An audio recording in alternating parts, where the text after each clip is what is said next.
Uh, uh, uh, the point is that I would like to have an interaction uh, on the cluster beam vaporization technique. In fact, we have already gone through a range of interactions in understanding the basics of nanomaterials, actually the physics that's involved to describe the processes of nanomaterials. Uh, Here in this class, I'll be talking about the technique by virtue of which we can prepare the nanomaterials. Now, before we dive into this technique of designing or generating the nanomaterials, let us go for a quick review of nanotechnology, nanomaterials, and the physics that's involved in those materials.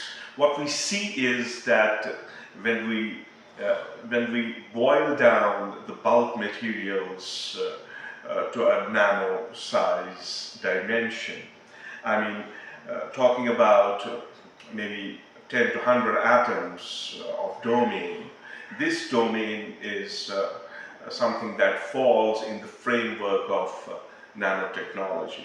And nano, as we understand, by virtue of its prefix, nano is 10 to the power of minus 9. That means if you have a 1 meter rod, and if you break this 1 meter rod into a billion parts, so one part among a billion parts will make 1 nanometer.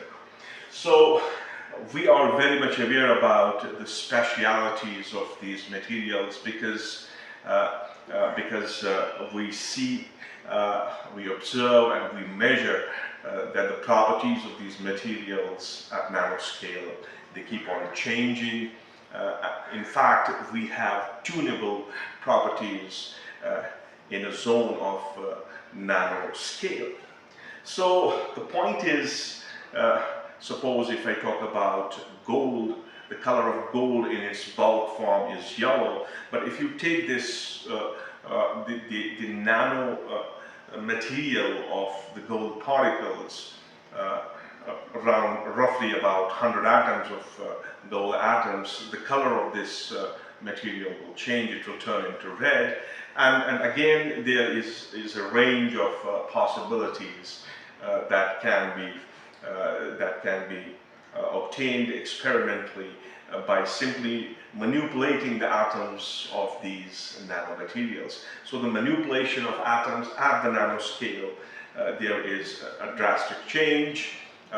Somewhere the drastic changes can be favorable and they can be implanted in actual technologies, and somewhere the changes might not have the practical, the technological implications, but in both the directions we are able to understand the nature of these materials with respect to the external disturbances or external measurements that are executed on these materials. So here the target is basically to talk about how we prepare these nanomaterials. There are a range of experimental techniques that are utilized to generate the nanoparticles or nanocrystals, nano-sized materials. And one among them is the cluster beam vaporization technique.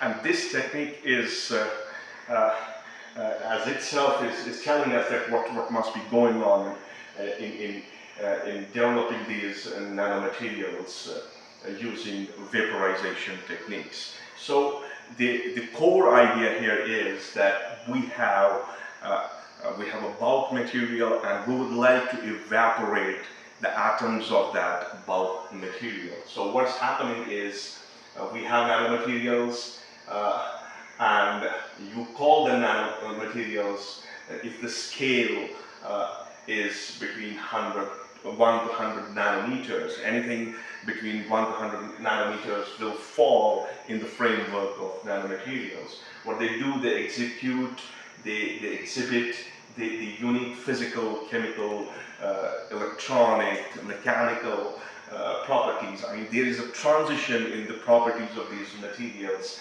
at this nanoscale, and we understand that why there is this drastic change that can be observed. You have an insulator at the room temperature. If you make a nanomaterial of it, it may turn out to be a semiconductor.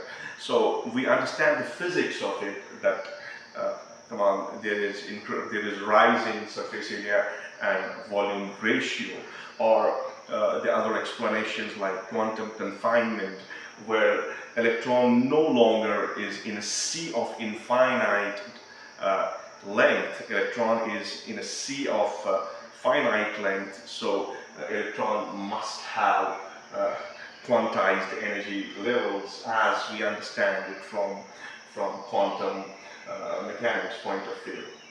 And these materials have applications. They can be used as catalysts, sensors, electronics, medicines, and energy storage.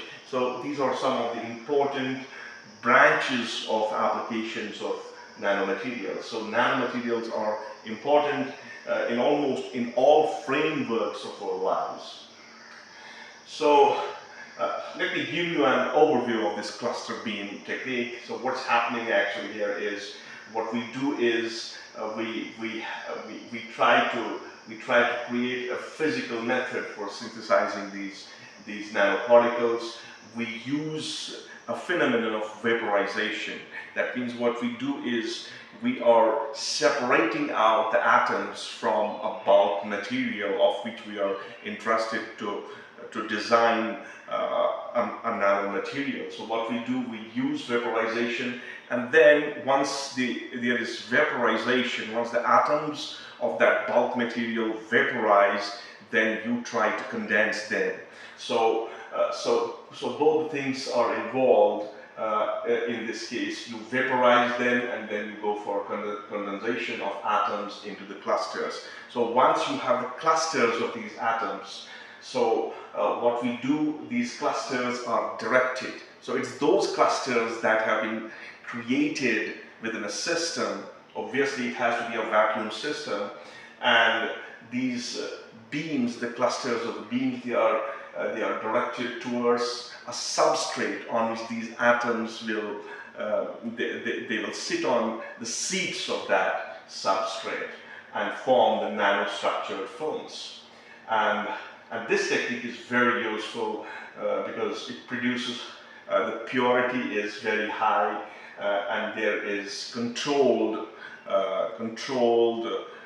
magnitude of defects present in those nanomaterials using this technique.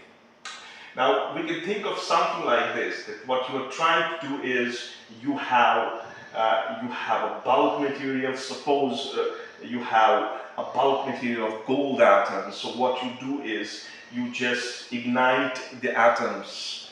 For that, certainly we use a technology. You evaporate the atoms. Once atoms go into the system, then what you try to do is you condense these atoms and you form clusters of these atoms. And obviously there must be some electromagnetic forces between the atoms that are responsible for them to make those clusters in order to stabilize in the space. Once the cluster is formed, then what you do is you direct this beam of clusters on a substrate. So in the background you have a substrate. You shoot these atoms on the substrate, and what you do is you finally come up with a film of nanomaterials using cluster beams. Now, what's the principle? The principle is that you have a source material. This source material is vaporized using a high energy input. Now, your input can be a laser beam that you will evaporate these atoms from that bulk material, and you may be using an electron beam or an arc discharge to to vaporize the atoms from this bulk materials. Now then atoms or ions, they are released into a high vacuum, so the vacuum has to be very, very high because you don't want the involvement of air molecules in your prepared system. So high vacuum chamber, and then there in the vacuum, what is happening, the supersaturation of vapors lead to the nucleation, as I said, that the atoms will coalesce with each other and they will form the clusters. And these clusters, the formation of that clustering in that vacuum is what's called as nucleation. So what we have the cluster growth, and this cluster growth occurs where the aggregation in that vacuum. Now you have the clusters, and clusters are the aggregates of few to several thousands of atoms. These are stabilized by van der Waals or metallic bonding forces. So there has to have those electrostatic forces that are responsible for these atoms to make these clusters. So this cluster size can be tuned by adjusting the vaporization energy, because you are targeting the bulk material and you are targeting it with the variation of the energy. So the clusters that you are developing in the chamber, the control of developing those clusters in the chamber, it depends on us, how we vary the energy that we are giving to vaporize these atoms from these bulk materials. And then at the same time you are interested in the cooling rate, and once you have a cooling rate and a carrier gas, a gas that will carry these clusters to a substrate on which a thin film is to be formed. And what it does, it produces the nanoparticles with a controlled size and morphology. So you can control the morphology of the nanomaterial that you are depositing on the substrate. So what we have formed the clusters, and these clusters are extracted and they are accelerated as a beam. And beam is directed towards the substrate, as I was telling you, under the vacuum, and cluster deposits on the substrate, retaining the nanostructure, nanoscale structure on this substrate. And this is enabling us the fabrication of the thin films, coatings and nanostructure surfaces. This is how we can build the nanostructures on these bases, on these substrates. The main components, the main apparatus that are used as an apparatus setup, we have main components. What we have a vaporization source. You have to have a source that will evaporate the atoms of your bulk material. It can be a laser, electron beam, it can be an arc. You need a high vacuum chamber in which you will be processing your problem, and then at the same time you have to go for cooling and nucleation zone. And this cooling and nucleation zone is mostly mediated by making use of inert gases, because they don't take the actual part in reacting with these atoms. So cluster extractions and acceleration systems. So what we have the substrate holders on which these atoms are to be deposited. These are the main devices, main equipments in this technique which are used. Now, what are the advantages of this kind of technique to produce the nanomaterials? It produces high purity nanomaterials. They are pure. The quantum of defects present in your nanomaterial is less. It allows the size and morphological control, because once you can control the size, you are certainly controlling the properties of these materials, because at nanoscale you have the variation of the responses to the external disturbances that you may execute on these nanomaterials. The external disturbance can be the electrical resistivity of these materials. It can be conductivity of these materials. It can be the mechanical strength of these materials. So you can do that. You can go for the size that you're looking for, and because you have both the controls, you can control the size and you can control the morphology, and it's suitable for a wide range of materials. Using this technique, you can create the nanomaterials of metals, semiconductors, and oxides. So it also enables the direct deposition, so you are independently evaporating the atoms, and you're making the clusters of these atoms by cooling the atmosphere, by using some inert gas, and then you are directing these atoms to fall on the substrate. So there is a less possibility of contamination of the preparation of the sample. It's useful for both research and industrial applications. It certainly has limitations. I mean, limitations of this technique. What it does, it requires expensive high vacuum equipment. You need a chamber, and it's very expensive to have vacuum producing chambers. Relatively low production rate compared to the chemical methods. Here you cannot produce things so fast as you can do while using the chemical techniques to produce these nanomaterials. They are limited, they have a limited scalability for large scale manufacturing. So you can do the manufacturing, you can do it to a very, very small scale. You cannot do it on a large scale using this technique. So it requires precise control of process parameters. You need a precision shot of laser on your bulk material, and that precision has to be mathematically guided. It has to be guided by numbers. And then once you shoot out the atoms, you need a precision of forming of the clusters in the vacuum of the chambers.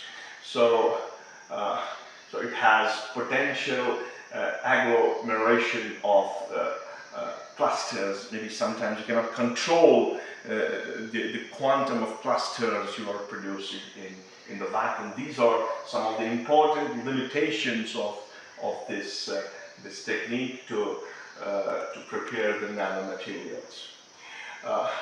Applications of these materials which you prepare using this technique, they can be used as catalysts, and we understand catalysts. It enhances the reactivity due to high surface to volume ratio of these materials. They have a use in electronics, thin films, quantum dots, and nanoelectronics can be used, these nanomaterials. We can use them as fuel cells in the field of energy, as batteries and solar cells. These are the things that are the requisite applications of the materials, nanomaterials, that you can prepare using this technique, and be used in medicine, targeted drug delivery. That means you have somewhere there's a defect, and once you know the point of defect, you can target that defect using the nanomaterials. So the nanorobot will move on and take the drug to exactly to the same point, instead of deploying all the chemicals through our body to reach out the same target. You have a precision that you can use nanomaterials to target the drug to the points where the drug is essential, and they can also be used for imaging. So you can do if you target the point of disease, you can also image it using these nanomaterials. As sensors, they can be used as gas sensors or biosensors. So to conclude this talk, what we have, Cluster beam vaporization is a versatile physical method for the preparation of nano particles, and it provides high purity and controllable nanostructures on substrates. They play an important role in advanced nanotechnology applications, and future research aims at improving the scalability, because scalability, once you achieve the scalability, then the things that you have demonstrated in the laboratory, they become technologically relevant and they become technologically important. They take the part in our economy. So scalability is very important. So these should be the frames of research going on in the same direction. So with this, I would like to stop here. I hope you like it. Okay, goodbye.